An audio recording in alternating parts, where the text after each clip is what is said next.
June 26ஆம் தேதி, அதற்கு 2 நாள் தள்ளி 1974 ஜூன் 28ஆம் தேதி பண்டாரநாயக்க கைப்பற்றார். அதே 24ஆம் ஆண்டு ஜூலை 23ஆம் தேதி தான் கையெழுத்திட்டு ஒரு மாதத்துக்கு பிறகுதான் அது நாடாளுமன்றத்துக்கு வந்தது.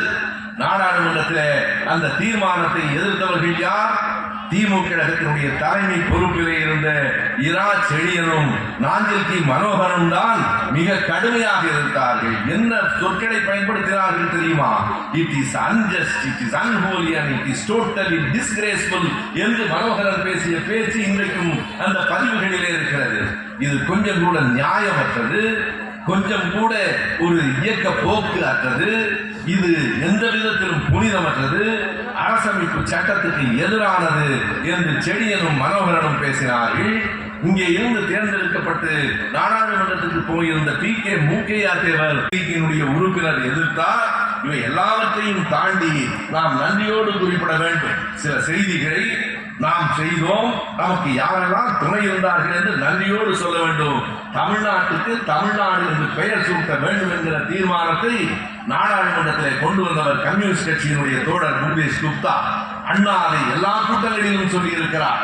அதே போல இன்றைக்கு இந்த கச்சத்தீவை கொடுத்தது தவறு என்று தமிழ்நாட்டு எம்பிக்கள் மட்டுமல்ல, ஒடிசாவிலிருந்து நாடாளுமன்றத்துக்கு அன்றைக்கு தேர்ந்தெடுக்கப்பட்டிருந்த சம்யுக்த சோசியலிஸ்ட் என்ற கட்சியினுடைய உறுப்பினர் PN தேவ் அதை மிக கடுமையாக எதிர்த்தார். எல்லாவற்றையும் தாண்டி கச்சத்தீவு கொடுக்கப்பட்டது. என்ன செய்தது திமுக? தமிழ்நாடு முழுவதும் கண்டன ஆர்ப்பாட்டங்களை நடத்திய கட்சி திமுக கழகம் தான். அனைத்து கட்சி கூட்டத்தை தலைவர் கலைஞர் கூட்டினார். அந்த அனைத்து கட்சி கூட்டத்தில் எல்லா கட்சிகளும் ஏற்றன.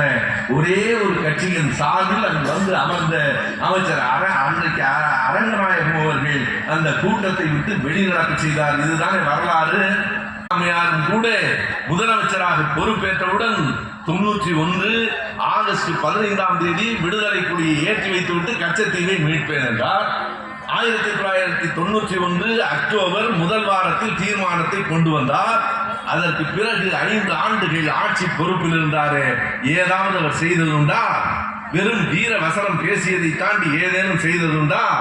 இன்றைக்கு நீங்கள் குறித்துக் கொள்ளுங்கள். நம்முடைய தடமோக்கு அவரிடத்தில் இருக்கிறது, அந்த உறுதி இருக்கிறது, அந்த தெளிவு இருக்கிறது. எனவே இப்போது அந்த கச்சத்தீவுக்கு ஒரு புதிய முயற்சிகள் தொடங்கி இருக்கின்றன. எதற்காக? ஏன் அன்றைக்கு கண்டன ஆர்ப்பாட்டங்களோடு நிறுத்தினோம்? பலரும் கேட்கிறார்கள். அதற்கும் ஒரு விடை இருக்கிறது. நான் இந்த பொதுக்கூட்டத்தில் இதையெல்லாம் சொல்லுவது, இங்கே இருக்கிற ஒவ்வொருவரும் 10,000 பேருக்கு சமமாக இருக்க வேண்டும். ஒன்றை நீங்கள் இங்கே இருந்து பெறுகிற செய்திகளை நாளை காலையிலே பார்க்கிறவர்கள்